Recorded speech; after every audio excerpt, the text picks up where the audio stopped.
Okay, so the story we're getting into today is one of those that it kind of challenges everything you think you know Yeah. about things like defeat and duty. It really does. It pushes the boundaries. We're looking at this case of just extreme survival. I mean, extreme. It's about a Japanese officer who, with his remaining soldiers, kept fighting, hiding, running a resistance against the U.S. Marines. For 512 days. Right. 512 days after World War II had officially ended. Yeah, just let that sink in.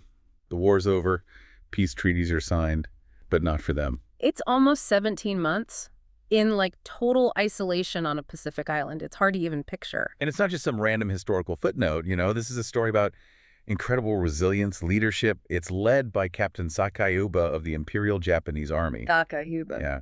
And he got so good at evading capture, so frustratingly effective on Saipan, that the U.S. Marines actually gave him this nickname. I know this bit. The Fox, right. Exactly, the Fox. Kind of grudging respect in there, you feel. Hmm. So our mission today really is to dig into this guy's life, look at the records, the stories. And figure out the core of it. Yeah. How does a man go from being a school teacher, because that's where he started, to becoming this legendary guerrilla leader, keeping soldiers and hundreds of civilians alive in the jungle for that long? Okay, let's start there then, because that background, it's striking, isn't it? Before the Fox, before the captain even, he's just Shep the teacher.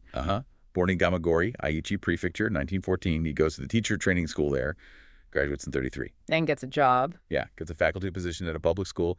He even gets married around this time to his wife, Minako Hirano. Seems like a pretty standard, settled life path. Totally the opposite of what you'd expect from a future jungle fighter holding out for months on end. Well, that's what's so interesting, this duality. Because in 1934, he joins the 18th Infantry Regiment. So a pretty sharp turn from the classroom. A very sharp turn from the, structured discipline of teaching kids to the rigid hierarchy of the Imperial Japanese Army. And he moves fast. He's deployed to Manchukuo. Which was a real hotspot then. Absolutely. Then he's involved right at the start of the Second Sino-Japanese War. He's part of the amphibious invasion of Shanghai, August 1937. So the teacher's definitely gone by this point. He's a seasoned soldier. He is. And rising through the ranks. Makes captain by March 1943. He's seen serious combat by then. That early service gives us the military man. But the really crucial moment, the thing that sets up this whole Saipan story, happens in early 1944, right? That's the one. The 18th Regiment gets orders. They're moving from Manchuria to the Pacific Theater. And Shupa gets a specific assignment within the regiment. Yes, and this is key. Despite being a captain, he's put in charge of the regiment's company of combat medics. Not a frontline infantry command, but the medics. Seems slightly unusual for a captain with his experience. Maybe, but it turns out to be, well, grimly fortunate because of what happens next.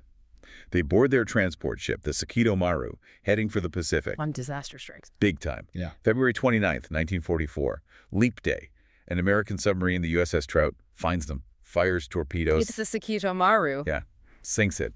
Over half the regiment goes down with the ship. Yeah. It's a catastrophe. But Shiba survives. He does, along with maybe 600 or so other troops from the regiment. Yeah. But here's the thing. While some survivors get picked up by other ships and taken elsewhere, Shiba and the 600, they get scattered, stranded. On Saipan.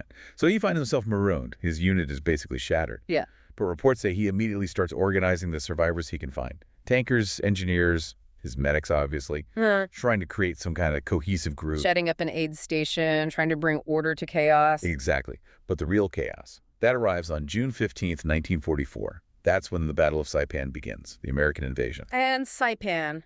That was a brutal fight, but relatively quick, wasn't it? For the Americans, anyway. Brutal is the word, and swift, yes. By early July, it's clear the Japanese position is hopeless. The end is coming. Which leads to the final, desperate act. The Banzai Charge, arguably the most intense and certainly the largest of the entire Pacific War. July 7th, Sheb's there. He is. He and what's left of his men, they participate in this 15-hour frenzy of fighting.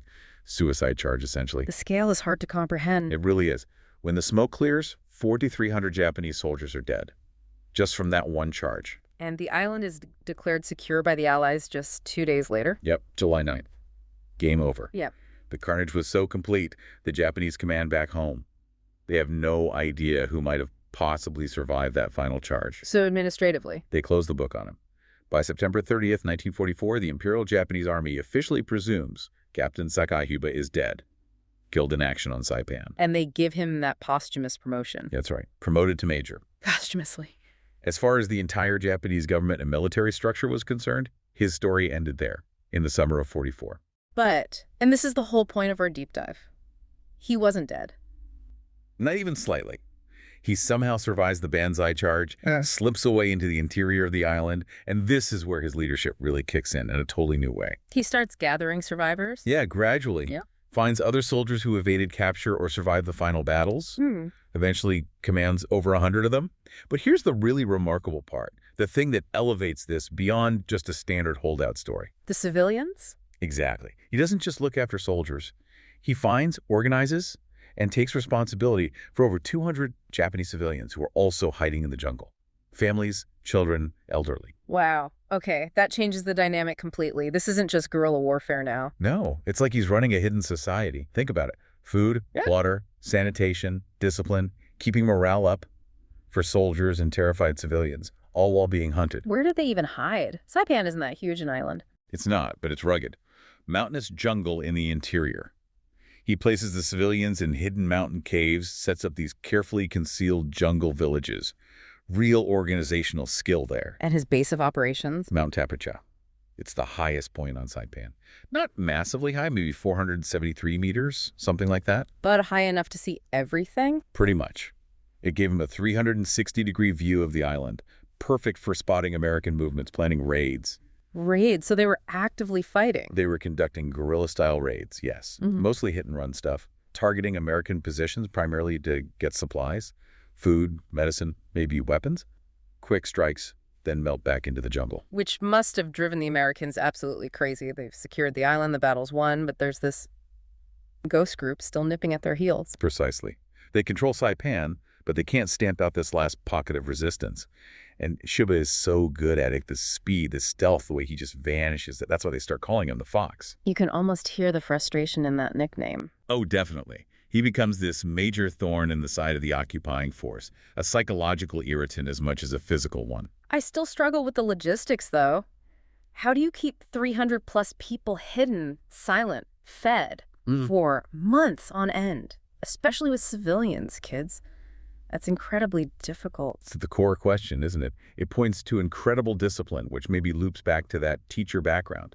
Structure, rules, consequences. He enforced near-total silence during the day, camouflage discipline. It had to be meticulous. There must have been close calls. Oh, absolutely. And the sources mention this one amazing story, probably the climax of the American effort to catch him, late 1944. The Marine commander is just furious, fed up. So he orders something drastic. Yeah, this massive island-wide dragnet. Get this. They line up Marines, shoulder to shoulder, maybe 2 meters apart, right across the width of the island. Like a human comb, basically. Exactly. And they start sweeping north from the south end. The idea is to flesh out everything, leave no stone unturned. They will find the Fox. That sounds impossible to evade. You'd think so, right? But it fails. Utterly. How? Yuba and his group apparently hid on these incredibly narrow ledges high up on the cliffs of Mount Tapachow. The sources say, sometimes the Marines sweeping below were less than 20 feet beneath them. 20 feet? And they weren't spotted? Unbelievable, isn't it? Perfect camouflage, absolute silence, nerves of steel. They just waited it out as the Marines passed underneath. Wow. The commander must have been humiliated. Apparently he was relieved of his command shortly after that failed sweep. It wasn't just about force. Yuba beat them with intelligence, patience, and organization. And what was his goal at this point? Did he think Japan could still win? Or was it just survival? It seems like a mix. He definitely rejected unnecessary fighting. His priority, according to accounts, was protecting the civilians under his care. So duty shifted from fighting the enemy to keeping his people alive. It looks like it. Staying alive, keeping the group intact. That became the mission. Perhaps waiting, hoping the war situation might somehow change, or that they could continue the fight later. Duty endured, even if the context changed. But the war didn't continue for Japan. It ended, August 45. Right. Emperor Hirohito announces the surrender. The documents are signed in September. But Aba and his group, they're still up there on Mount Tapachow. Cut off. They don't know, or maybe they don't believe it. So the holdout continues, past the end of the war.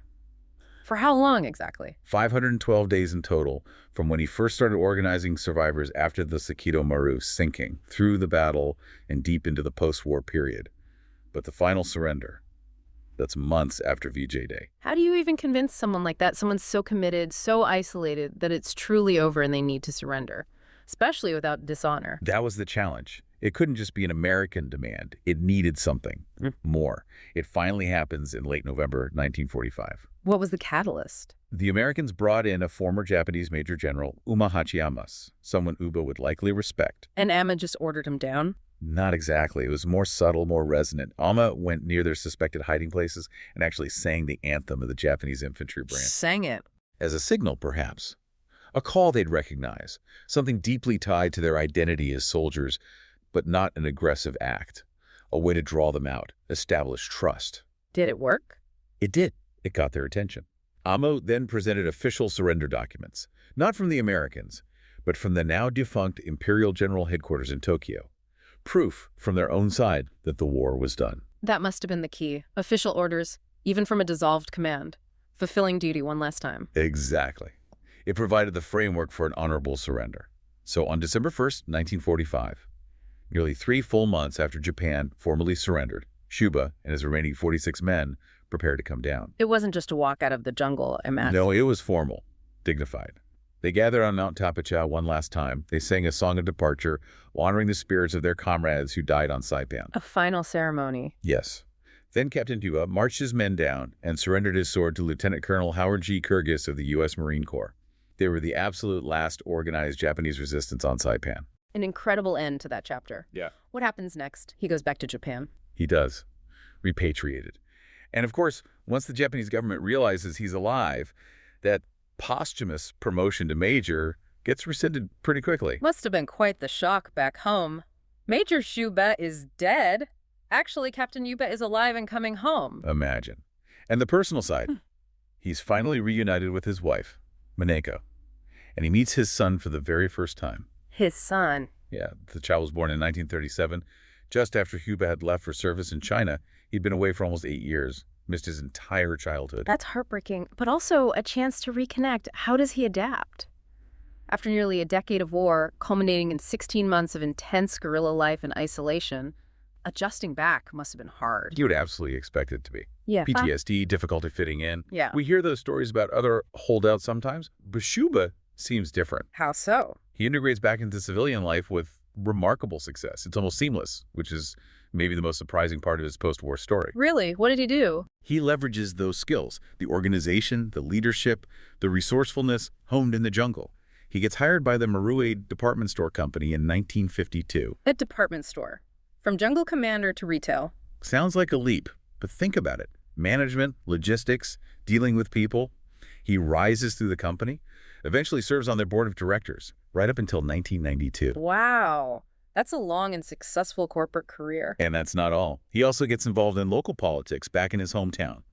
Serves on the Gamagori City Council from 1967 to 1979. So Captain Shuba, the Fox, becomes Director Shuba and Councilman Shuba. Pretty much. The adaptability is just astounding. It suggests those core skills, leadership, organization, resilience, they weren't just military traits. They were fundamental to who he was, applicable anywhere. That successful career is a legacy in itself. But there are other layers to how he's remembered, right? The relationship with the American Marine. Ah, yeah. Don Jones. He was a former Marine who had served on Saipan during the war. He became fascinated, maybe even obsessed, with the story of the Fox. So he sought Urba out. He did, years later. Tracked him down in Japan. And Juba actually cooperated with him. Jones wrote a book about Juba's experience, based on interviews. Oba, The Last Samurai. Saipan, 1944-1945. The Last Samurai. That's quite a title. It captured that sense of duty and endurance, I think.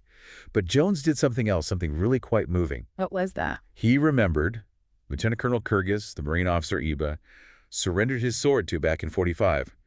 Jones managed to find the now retired Kyrgyz. No way. Yes.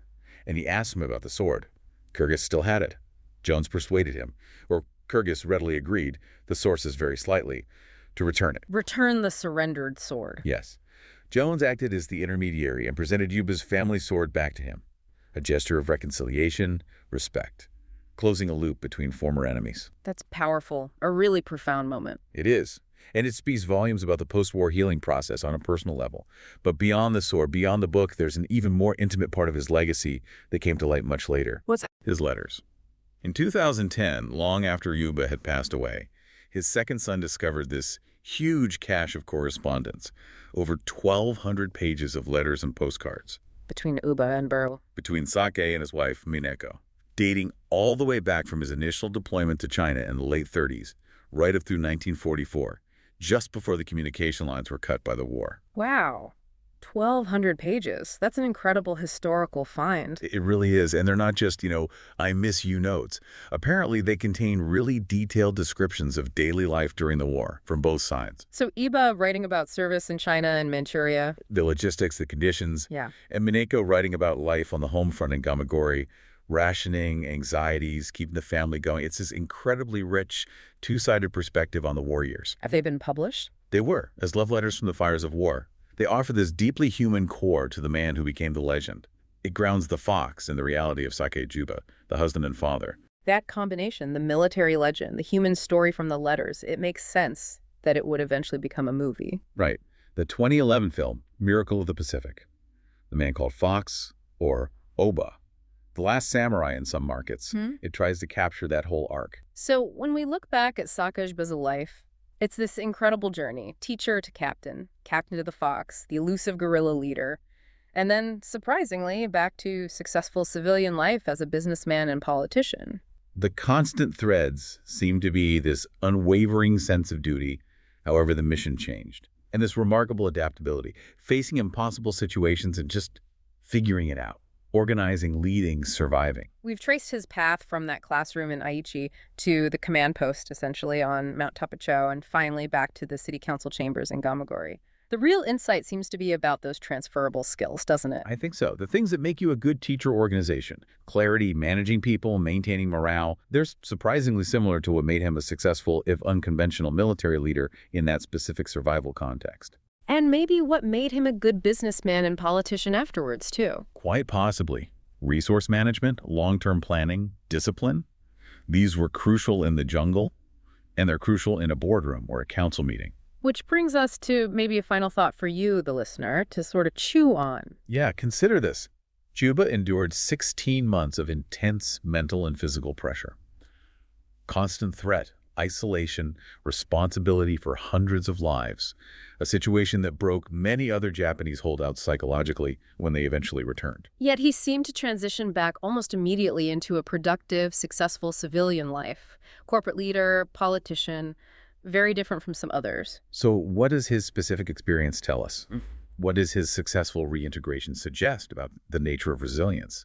Was it that deeply ingrained sense of structure, that organizational focus he maintained even in the jungle, that protected his mind? Did having those civilians to care for, that clear non-military purpose alongside the military one, keep him grounded in a different way? Was it his pre-war civilian life as a teacher that gave him a foundation to return to? It's fascinating to compare him to other holdouts who perhaps lacked that same complex organizational role or strong civilian background.